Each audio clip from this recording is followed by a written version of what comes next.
Thanks, man.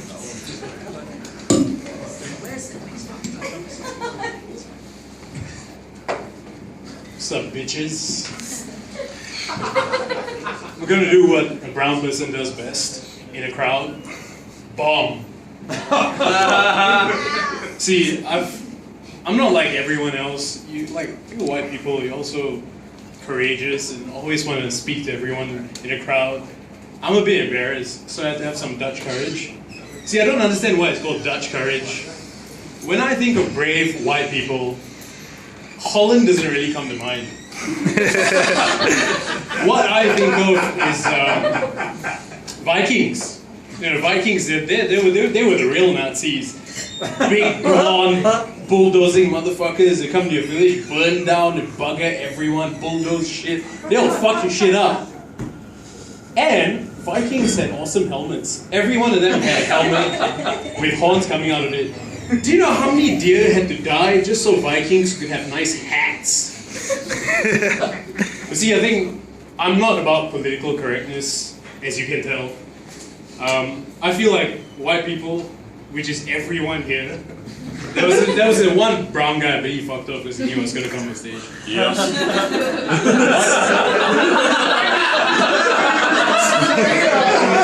Is he still here? Oh, he is! You're not really brown though, he's half Scottish. He's a coconut, he's brown on the outside, white on the inside. See, I'm a piece of shit, I'm brown on the outside and the inside. If you laugh at that, you're a racist. Yeah, political correctness, fuck that shit. You know what white people in Melbourne need to stop worrying about? You guys are always so worried about being so fucking politically correct. You're so afraid to accidentally come across racist. You're always like so fucking afraid of offending someone. Like every time I meet a white person here, they'll always say, oh, that's an interesting accent, where are you from? And if you don't know by now, this isn't an Indian accent. If you think this is, you obviously haven't taken enough taxis. This is not an Indian accent. I'm from Singapore and I'm Indian. You can do that, just the same way you could be the same way you can be Vietnamese and Australian. It's alright, not a sin. So they'll ask me like, oh, where are you from? I'm from Singapore. Then they're like, oh, okay. What they're thinking is, I need a brown motherfucker, like you're fucking, wasn't that your uncle in the servo? Your cousin drove me here in the taxi. And it is, like, if you ask me what race you are, it's not I'm going to say like, yeah, I'm 100% Eskimo. I'm brown, you can tell. Like, it's not, I'm not one of those Indian people like, oh, you're kind of Italian. Like, I'm Indian, you fucking realize it from a mile away. And then they'll ask, so where are your parents from? And I'll say, my parents were both born in Singapore, which they were. And then, this guy is too fucking politically correct. He'll say, so what's your heritage? And I'm like, what's my heritage? I don't know, rich and diverse? What the fuck is that? I know what the guy's trying to say. He's like, oh, yeah. I'm like, okay, my grandparents were born in India, they're both from Punjab, and the guy's like, I was like, Indian. Like it's a big fucking disappointment. Like it's a surprise as well, like you knew I was fucking Indian from the get-go. See, white people, I need to give you some advice. You know how you know if you're not racist? If you are racist, you will always be telling people, I'm not racist. There was that crazy bitch on the train a month ago, and then she sat in front of this brown dude and she was like, I don't want to sit near people of your race. I'm not racist. That's just my opinion. You see, I fucking told you. They will say, I'm not racist. The real, like Pauline Hanson, that's her fucking motto, I'm not racist. But I don't like Asians, Vietnamese, Chinese, Indians, all these other immigrants. You know what Pauline Hanson needs is a big black cock in her.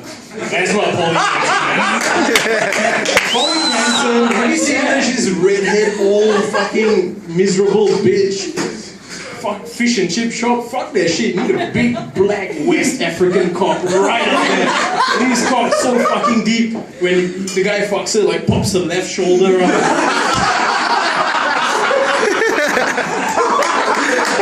That's what she needs. And it's fine, like, I'm sure. Have any women here fucked any black guys recently? If you're silent, they say yes. But anyway, let's move away from racism for a while. So one of the things I'm afraid of is marriage. Just because, initially when you're with someone, it's all about the couch. When you sit on the couch, when you're first with your girlfriend, and, Discovery Channel comes on, and you're like, it's time to finger her. And you just fucking slide that finger in and just rub it around, and it's all nice and wet, and you're like, oh fuck, it's so wet. But fast forward 10 years, that same girl is sitting next to you on the couch, you're ordering takeout, you're both fat as fuck, and you're sitting there, and then all you hear is like, like, you dirty fucking slut. That was so wet! See, it's a different kind of wetness after that. But, one more thing about racism. Being the only brown guy here, I have to big it up for racism. A month ago, or 2 months ago, there was a crazy bitch on the bus or whatever, and she said, and I quote, she said to this black guy, "My grandfather died in World War II, so black cunts like you will not be in this country." And when I heard that, I thought, your grandfather died in World War II. Fucking shithouse soldier. What about all those people that survived World War II? Like, I'm sure when your grandfather was dying of a bullet wound on the beaches of Normandy, giving his life up for generations yet unborn, fighting against the Nazis, by the way, he was not thinking, I'm dying so one day my granddaughter can be that crazy bitch on the train, shouting at minorities, giving $10 gobbies in a St. Kilda parking lot, shooting up meth, being on the dole, fuck that bitch. And I'm just going to finish up by giving you all a word of advice that my brother has given me many a time. I'm an idiot, I'm not very smart, hence. He's always told me this, he said to me one day when I was younger, he said, "Gary, if you're stupid, it's okay. There's no need to show off."